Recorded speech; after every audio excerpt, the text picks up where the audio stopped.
پاکستان میں زیادہ تر سیاسی جماعتیں اس وقت جو ہیں وہ پوسٹ پارٹیشن جماعتیں ہیں، لیکن ہم دیکھیں جماعت اسلامی یا جمعیت علماء اسلام یا کسی حد تک اگر نیشنل عوامی پارٹی کا مارک دیکھیں، جب سرخ پوش تحریک تھی یہ جماعتیں وہ ہیں جو پری پارٹیشن جماعتیں تھیں، وہ اب بھی موجود ہیں۔ جمعیت علماء اسلام موجود ہے، جماعت اسلامی موجود ہے۔ جو پوسٹ پارٹیشن پارٹیاں بنی ان میں دو پارٹیز کی پاپولر سپورٹ ہمیں نظر آئی، ایک عوامی لیگ جو ایسٹ پاکستان میں اور دوسری پاکستان پیپلز پارٹی۔ ہم اکثر یہ کہتے ہیں اسٹیبلش پاکستان پیپلز پارٹی اس وقت بنی جب بھٹو صاحب ایوب کی کیبنٹ سے نکل آئے، اور اس پارٹی کا اسٹرکچر کیسے بنا ہے اس کو دیکھیں پولیٹیکل پارٹیز ایسے نہیں بنتی۔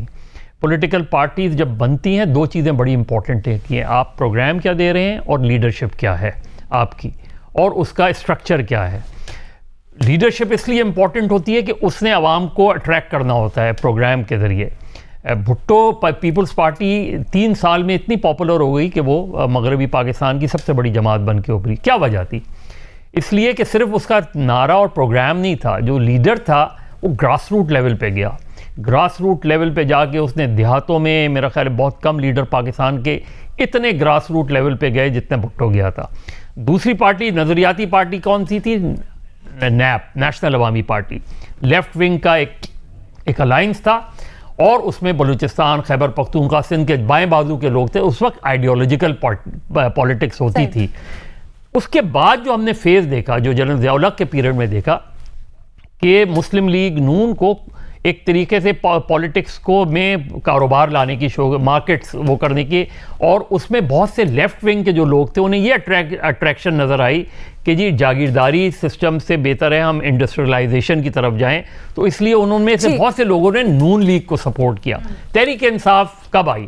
تحریک انصاف آئی ہے 96 میں۔ اگر تحریک انصاف کی آپ فارمیشن دیکھیں تو اس میں صرف ایک آدمی ایسا تھا جس کا کچھ ایک یا دو لوگ تھے، جن میں حامد خان اور نجیب ہارون ایسے تھے جن کا کچھ پولیٹیکل بیک گراؤنڈ تھا۔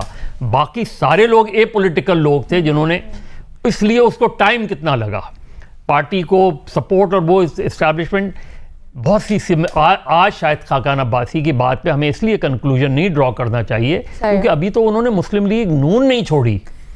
آج وہ مسلم لیگ نون کو کرٹیسائز کر رہے ہیں ایز اے مسلم لیگر، وہ آج بھی پی ایم ایل این کا حصہ ہیں، انہوں نے پی ایم ایل این نہیں چھوڑی ہے۔ سندھ صاحب نے یہ بات کر دی ہے، ویسے میں کہنا تو نہیں چاہتی تھی، لیکن ہمیں وہ بھی یاد ہے جب شاہد خاقان عباسی صاحب نے کہا تھا کہ اگر میں مسلم لیگ چھوڑوں گا تو پھر گھر ہی جاؤں گا، پھر کوئی سیاست میں کردار نہیں ادا کروں۔ یہی میں کہہ رہا ہوں کہ پہلے تو دیکھیے ایک آخری پوائنٹ علی نا، دیکھیے جب ری امیجننگ پاکستان کا آئیڈیا دیا گیا تو یا تو آپ کے ذہن میں یہ تھا، یہ بتائیں کہ اس وقت بھی تھا، اور اس وقت اگر یہ لانچ کر دیتے کہ ہم نے الٹیمیٹلی ایک نئی پولیٹیکل پارٹی کی طرف جانا ہے تو وہ زیادہ بہتر ہوتا۔ آج جب وہ یہ بات کرتے ہیں یا آج جو دوسرے یہ بات کر رہے ہیں جیسے بھٹی صاحب بات کر رہے ہیں، اسٹیبلشمنٹ برانڈڈ پارٹیز جو ہوتی ہیں، اور ایسے موقع پہ کہ پی ٹی آئی کو توڑ کر یا پیپلز پارٹی کو توڑ کر یا نون لیگ کو توڑ کے یا ایم کیو ایم کو توڑ کے جب جماعتیں بنائی جاتی ہیں وہ جماعتیں سسٹین نہیں کر پاتی۔